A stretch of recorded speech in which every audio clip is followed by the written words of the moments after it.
이 사건은 2017년 12월 8일 겨울 전주에 있는 한 경찰서 지구대에 5살 난 딸아이가 없어졌다면서 젊은 부부가 실종 신고를 하면서부터 시작됩니다.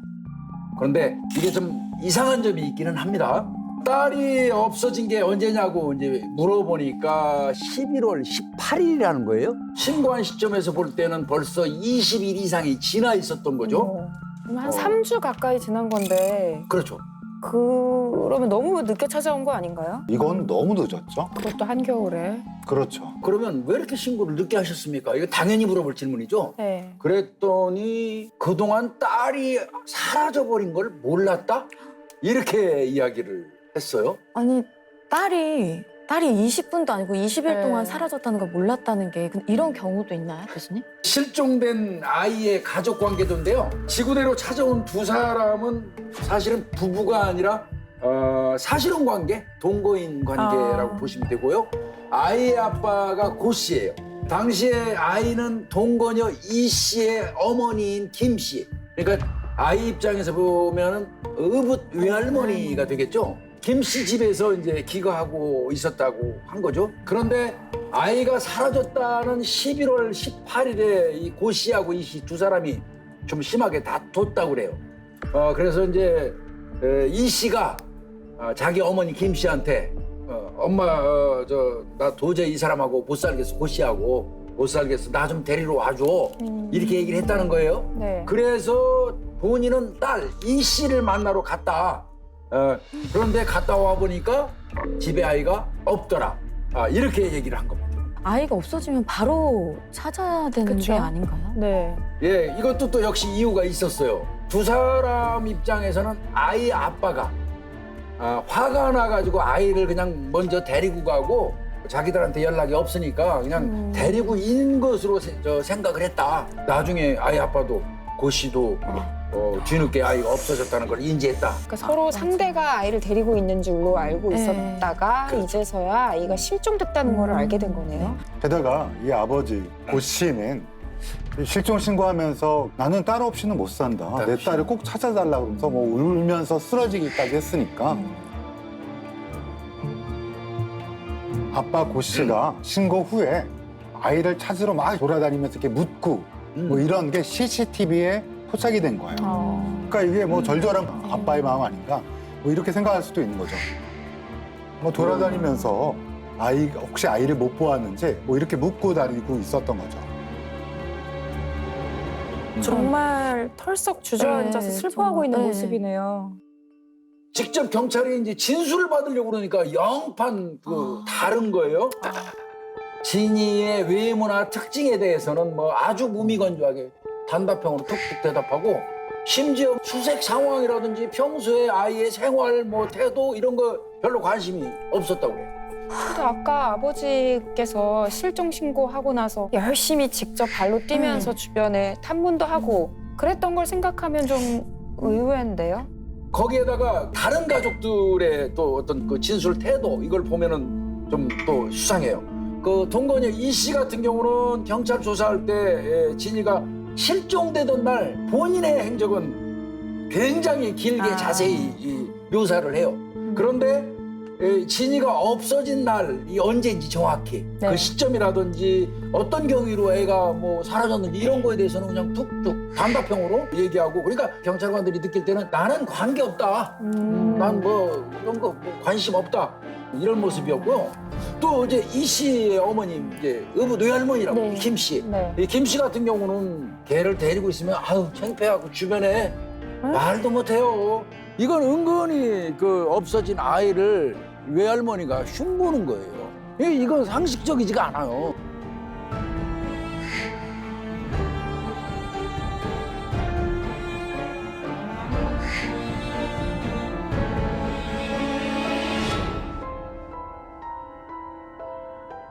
가족들이 이제 실종하고 연관이 있는지 그렇죠. 또 그 진술이 사실인지 확인을 해봐야 될 필요성이 있어서 네. 폴리그래프 즉 거짓말 탐지 검사를 의뢰를 했던 겁니다. 수사 진행 과정에 2개의 진술이 다른 부분이 나타났어요. 그 할머니는 아빠가 아기를 데려갔다 이렇게 또 주장을 하고 아빠는 나는 데려간 사실이 없다. 이렇게 뭐 서로 상반된 주장이 있기 때문에 그 진술이 사실인지 뭐 검사를 한번 해보자. 고 씨와 김 씨가 서로 상반된 말을 하고 있으니까 둘 중 한 명은 거짓을 말하고 있는 거네요. 아 맞습니다. 근데 할머니가 갑자기 뭐 몸이 아프다 하고는 싶은데 힘들다 이렇게 얘기를 하는 거죠. 그래서 결국은 검사를 하지 못했고 다행히 아버지. 고 씨는 나 해보겠다. 아빠 고 씨, 고 씨. 고 씨의 그 폴리그래프 검사 결과는 어떻게 어떻게 됐나요? 나왔지? 데려가 아이를 데려간 사실이 있냐 이걸 어, 질문했거든요. 근데 진실 반응이 나왔습니다. 뭐라고 대답했는데요? 아니오라고 대답을 했죠. 뭐 안 데려갔다는 거예요? 그렇죠. 경찰 입장에서는 어느 쪽을 보겠습니까? 용의자로. 아버지는 일단 배제하겠죠. 고 그렇죠. 씨는 네. 진실 반응 나왔으니까 그러면 의붓 엄마 이 씨, 네. 그다음에 이 씨 엄마 김 씨 두 사람이 연관돼 있을 개연성이 높다고 생각되고 그래서 또 그들을 중심으로 해서 어떤 증거를 찾기 위해서 노력을 하게 되는 겁니다. 이곳이 진이의 아빠 고씨와 동거녀 이씨, 이씨의 아들 심군, 그리고 진이가 함께 살았던 아파트인데요. 아파트 복도 오른쪽에 보시면 뭔가 이렇게 핏자국 같은 흔적이 보이시나요? 네. 혈흔 반응. 아파트 복도에서 사실 좀 더 이상한 게 하나 있었어요. 고 씨와 동거녀 이 씨, 이 씨의 모친 김 씨, 이 세 사람이 모두 약속이나 한 듯이 휴대전화를 교체한 거예요. 고 씨는 10월 30일, 이 씨는 11월 14일, 김 씨는 11월 29일 이렇게 보름 간격으로 휴대폰을 모두 교체한 거예요. 사실 이례적인 일이죠. 이게 다가 아니에요. 이웃에 살던 주민을 상대로 경찰이 탐문한 바에 의하면 네. 진이의 실종과 연관된 중요한 사실이 하나 또 밝혀지게 되는데요. 네. 진이는 거의 외출을 안 한다. 집에만 있더라. 이런 진술이 나왔던 거예요. 아이가 어린이집을 다니고 있었는데 실종 시점 한참 전에 3월 말에 이미 퇴소를 했고 4월 달부터는 아이가 어린이집을 나가지를 않았다는 겁니다. 아이는. 한참 전인데 그러면 그렇죠. 신고가 12월이었거든요. 네, 8개월 전. 8개월 정도? 네. 8개월 정도 어린이집도 안 보냈다는 건데. 어린이집을 퇴소할 때 이유는 뭐였나요? 그 당시에 진이의 건강이 악화돼서 서울에 가서 치료를 받아야 되겠다 이렇게 얘기한 거는 그 이 씨였습니다. 근데 이게 모두 거짓말이었어요. 이제 요 정도 되면 경찰 입장에서는 이 세 사람이 다 용의자예요. 그래서 이제 경찰이 최면 수사 좀 해보자. 그리고 또 거짓말 탐지기 검사 같은 거 좀 하자. 네. 이렇게 또 다시 이제 요구를 했더니 전부 셋 다 거부하는 겁니다. 가족이라면 네. 아이가 어디 있는지 1분 1초가 급하니까 그럼요. 정말 기억나는 걸 총동원해서 아이가 어딜 평소에 자주 가는지 뭘 좋아하는지를 다 얘기하고 쏟아부을 것 같은데 응하지 않는다는 거는 찔리는 게 있다는 거죠. 그래서 이제 주변 조사에 이제 집중을 하게 됩니다. 산문 수사 하다 보니까 그 진이 옆집에 살던 이웃 주민 A 씨가 네. 진이를 봤다. 언제? 마지막으로 본 게 7월, 8월 여름이었다. 여름? 그리고 뭐 반팔을 입고 있었다 이런 진술을 이제 확보하게 된 거죠. 와, 그렇지 근데 반팔 입었으면 신발을 그렇죠. 예. 근데 신고한 게 12월 달인데 여름에 보고 그게 마지막이었다라는 얘기잖아요. 그쵸. 바로 앞집 사는 이웃 아닌가요? 맞습니다. 그러면은 자주 들락거리면서 볼 법도 한데 시차가 너무 크네요. 예, 시차가 너무 크죠. 부모가 용의자로 지금 뭐 올라와 있는 이들이 이야기하는 11월 18일경에 아이가 없어졌다는 얘기는 사실 좀 의심해 봐야 되거든요. 그러면 여기서 제일 중요한 건 뭐냐면 진짜 진이 양이 사라진 날짜가 언제냐. 그 시간, 그거를 찾는 게 이 사건의 키포인트가 됩니다.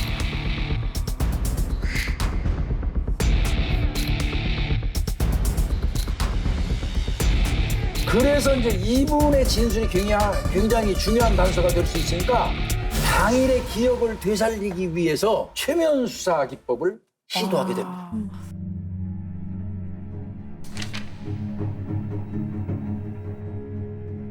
당신은 영화관의 스크린을 떠올릴 겁니다.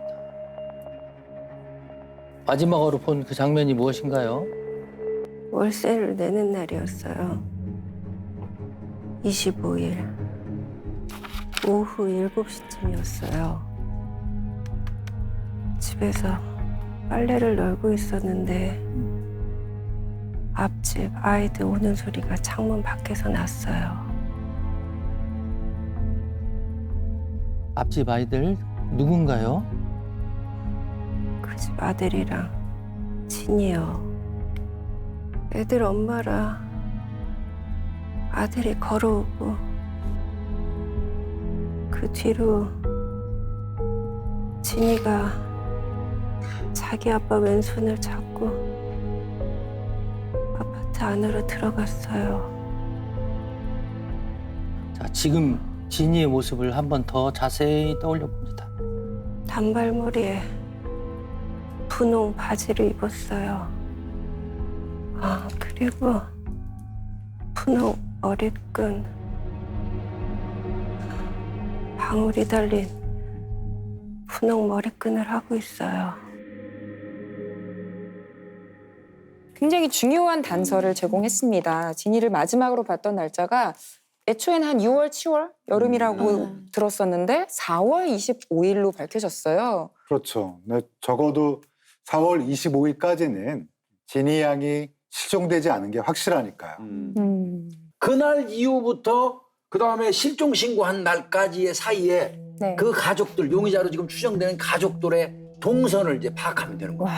4월 25일 이후에 3일이 경과한 그 날이 4월 28일이 되겠죠? 네. 그날 진이 양 가족들이 경남 하동으로 여행을 다녀온 사실이 예, 밝혀지는 겁니다. 가족 여행에 진이가 동행을 했다면 4월 28일 이후에 진이가 네. 사라진 것이고 만약에 진이가 함께 합류하지 않았다면 4월 25일과 28일 이전에 무슨 일이 생겼던 거네요. 형사들은 이제 가족들이 묵었다는 하동 펜션으로 바로 이제 날아갑니다. 네. 가서 이제 보여주죠, 진이 사진.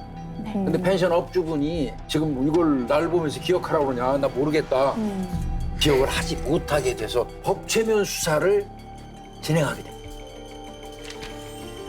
그날 그 가족들이 펜션에 왔던 장면을 떠올릴 겁니다. 한 승용차가 들어오고 있어요.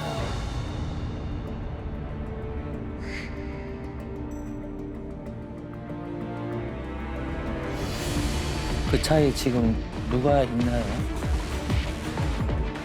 앞좌석에서 부부가 내리고 뒷좌석에서는 할머니 그리고 어린 손자가 내려요. 모두 몇 명이 지금 내렸나요? 모두 4명이 차에서 내렸습니다. 또 다른 가족 또는 여자아이가 있었는지 한번 둘러봅니다. 차에서 내린 건 4명뿐이고요. 여자아이는 없어요. 진이의 실종 시점이 이제 이 법체면 수사를 좀 확인이 된 거죠. 그래서 가족들이 진술한 11월이 아니고 그 이웃 주민 또 진이를 마지막으로 본 날이 4월 25일이었단 말이죠.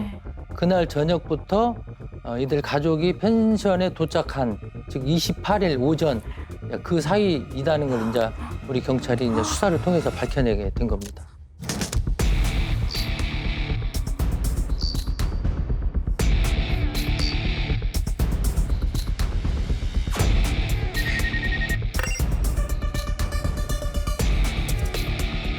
(4월 25일부터 4월 28일까지) 그러니까 하동에 도착하기 이전까지 이 가족들의 어떤 그 행적을 낱낱이 밝혀내면 되는 거예요. 그래서 이제 그거를 파악하는 과정에서 의심스러운 정황을 하나 발견하게 됩니다. 4월 27일 날 새벽에 분산시에 있는 야산 인근에서 진이 아빠 고 씨하고 그다음에 의붓 외할머니죠. 김 씨의 휴대폰이 동시에 거기서 꺼지는 현상이 나와요. 그렇다는 얘기는 같이 있었다는 얘기죠, 그 장소에.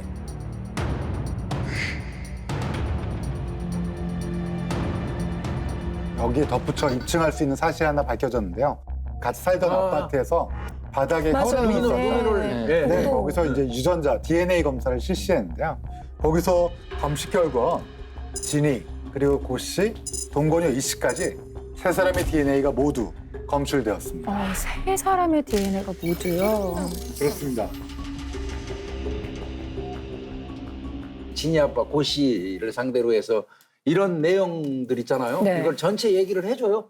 더 이상 뭐 잡아댈 수도 없지 않습니까? 급기야 이제 이 고 씨가 자백을 하는데 사실은 진이가 죽었다. 자, 아까 휴대폰 위치 떴지 않습니까? 그 인근이 할아버지 묘소랍니다. 그래서 진이의 친할아버지 묘소가 있는 군산에 있는 선산에 묻었다. 거기다 묻었는데 그때 장모라고 할 수 있겠죠. 김 씨하고 함께 가서 안매장을 했다. 이런 자백을 하게 됩니다. 이웃 주민이 본 게 4월 25일이면 3일 후에 이런 일이 벌어진 건데 그러고 나서 8개월이 네. 지금 지난 상태에서 실종 신고를 한 거잖아요. 신고자가 모든 걸 알고 있던 사람이었네요. 죽었다는 사실도 알고 있고 심지어 본인이 묻었네요, 직접. 저희 경찰이 찾아야죠. 자백하자마자 시신 수색 작업에 착수를 했었습니다. 29일 날 새벽 좀 안타깝지 아무튼 그 아이가 좋아했던 또 인형, 장난감 이렇게 또 뭐 시신까지 이렇게 그때 발견을 했던 것입니다.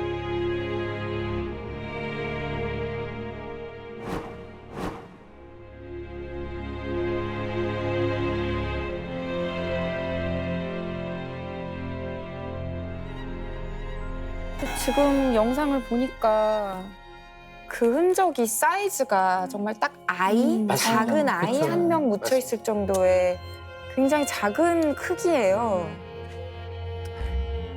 거기에 아이가 웅크리고 있었다는 거잖아요. 그 차가운 땅 속에. 바로 국과수로 옮겨서 추가적인 검사가 실시되었습니다. 왼쪽 육안으로. 어깨 삼각근 부위랑 왼쪽 무릎의 바깥쪽 부위랑 또 하반신 아래쪽이 네네. 고름이 있어서 이게 옷이랑 밀착돼서 붙어 있는 상태예요. 그러니까 이걸로 추정해 볼 수 있는 거는 옥창이라고 혹시 다들 알고 네네. 계시죠? 한 자세로 오래 있게 되면 그 뼈가 닿는 부위에 굉장히 그 고름이랑 살이 패여서 농이 형성되는 그 욕창으로 판단되는 부분이 있었다. 그러니까 아이는 시름시름 앓았고 한쪽 방향으로 욕창이 생길 때까지 누워있다 사망한 거다. 그런 상태를 보면 뭐 한눈에 추정할 수 있지 않겠습니까? 이거는 학대입니다. 누가 봐도 학대에 의해서 사망했을 개연성이 압도적으로 높습니다.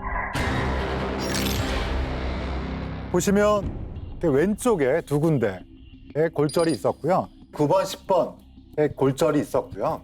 오른쪽에 12번 갈비뼈에 골절이 있었습니다. 지금 보시는 건 척추 옆이니까 후면이겠죠? 등 네, 쪽이요. 그렇습니다.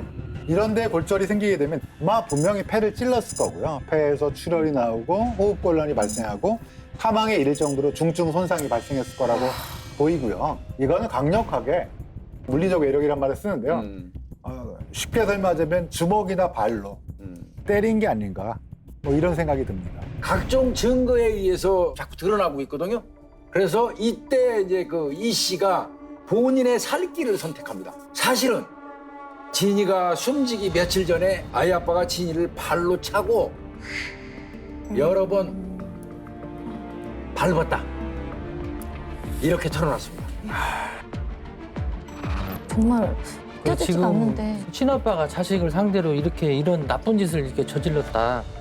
진짜 설마 했던 그런 것들이 이게 사실로 드러났을 때는 저 역시도 너무 충격을 받았습니다. 근데 저는 너무 그 기가 막힌 게 그렇게 안매장까지 하고 그렇게 한 상태에서 막 그 쇼한 거. 네, 쇼하고 미친 거죠.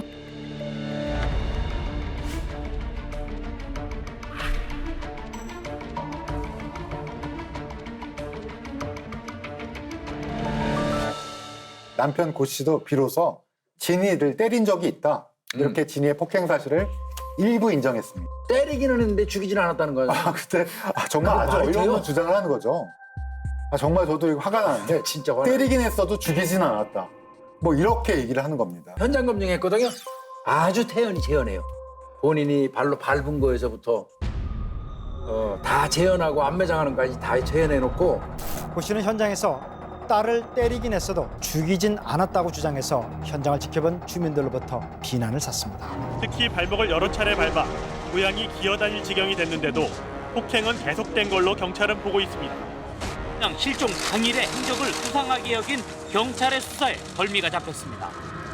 경찰은 고양이의 친아버지와 내연녀 어머니 등을 아동학대, 치사 등의 혐의로 검찰에 송치하기로 했습니다. 이 학대하고 폭행한 적 없습니다. 그럼 아이가 왜 숨졌습니까? 이의 몸 상태가 많이 안 좋아졌어요. 그럼 친엄마가 있을 텐데 이걸 가만히 좌시하지 않았을 거란 말이에요. 눈치를 못 챘나요? 유감스럽게도 이 친엄마 같은 경우는 2017년 1월 달에 그 남편이 근무하는 회사 정문에 진이를 데리고 와서 일방적으로 맡기고 사라진 이후에 한 번도 진이를 만나지 않았습니다. 이게 좀 복잡해요. 그 당시에 이 씨 같은 경우는 자기 남편하고 이혼하고 아들 신군을 데리고 와서 혼자 기르고 있었던 거고요. 그러면서 이제 진이 친엄마 쪽하고 어린이집에서 만나고 학부형끼리 언니 동생 하던 그런 사이였던 건데 서로 대화를 통해서 이 언니의 남편이 대기업에 잘 댕기고 있고 사람 괜찮다 뭐 이런 거 등등을 좀 파악을 한 겁니다. 네. 이 씨하고 이 고 씨가 서로 만나게 되는 거예요. 나중에 보니까 나하고 언니 동생하고 그렇게 친하게 지내던 네. 그 이 씨였던 거예요. 거기에 대한 이제 아마 화도나고 배신감을 상당히 많이 느꼈던 것 같고요. 이 사건은 정말 드라마보다 더 잔혹하고 네. 더 심하다라는 생각이 드는데 그럼 진이가 한마디로 그 어른들의 막장 드라마의 희생양이 됐다라는 생각이 드네요. 이 아버지 고 씨 같은 경우는 진이가 사망하고 난 이틀째 바로 그 다음 날 이제 본인의 SNS에다가 새로 산 프라 모델 사진 찍어서 자랑을 하기도 했어요. 이게 사람입니다. 이 씨의 모친 김 씨요. 네. 김 씨의 집에 진이가 거주하는 것처럼 꾸몄다고 해요. 그래서 진이의 옷과 장난감들을 김 씨 집안에 곳곳에 배치합니다. 아빠 고 씨가 김 씨에게 매달 계좌로 돈을 일정 부분 송금해요. 양육비처럼. 그래서 정기적으로 진이의 안부를 묻는 메시지까지 주고받기도 합니다. 이거 뭐 상상하기도 맞습니다. 어려워요. 또 그 정도는 약과예요. 이 씨가 이 고 씨한테 뭐라고 지시하냐면 읍사무소에 가가지고 진이 양육수당을 꼬박꼬박 신청하라고 지시하기도 하고요. 그다음에 진이 생일이 7월 22일입니다. 본인이 케이크도 구입을 해요. 카드로 물론 샀겠죠. 그래야지 근거가 남으니까. 그다음에 어머니 그 김 씨한테는 그 미역국을 끓이라고 그래요. 진이 생일이니까 미역국을 끓여가지고 이웃에 있는 주민들한테 돌리라는 겁니다. 우리 손녀 생일이라고 그러면서. 경악할 정도로 연기를 하고 있다 이런 생각이 드는데 왜 갑자기 경찰서까지 찾아와서 실종 신고를 했던 거죠? 그러니까 이제 둘이 이제 좋아서 만났는데 아이가 이제 서로 다르잖아요. 이런 여러 이제 가족 문제 때문에 사실 많이 이제 다투게 되었다고 합니다. 가지고 사이가 틀어지고 집을 나가버렸어요. 그러니까 이제 고 씨가 불안해진 거죠. 혹시 또 이런 부분을 신고하지 않을까 걱정한 거죠. 고 씨 입장에서는 이제 불안하죠. 둘이 혼자 같이 모든 거 다 덮었을 수도 있고 네. 이거 어떻게든 처리하자. 제대로 된 처벌을 받았나요? 아빠 고 씨 같은 경우는 징역 20년 받았습니다. 그다음에 동거녀 이 씨 같은 경우는 10년, 동거녀의 모친 김 씨 같은 경우는 징역 4년을 선고받았거든요. 다시는 진이 같은 아이들이 생기지 않도록 학대한 부모에게는 강력한 사법적 어떤 처벌이 있어야 되지 않나 이렇게 생각이 됩니다.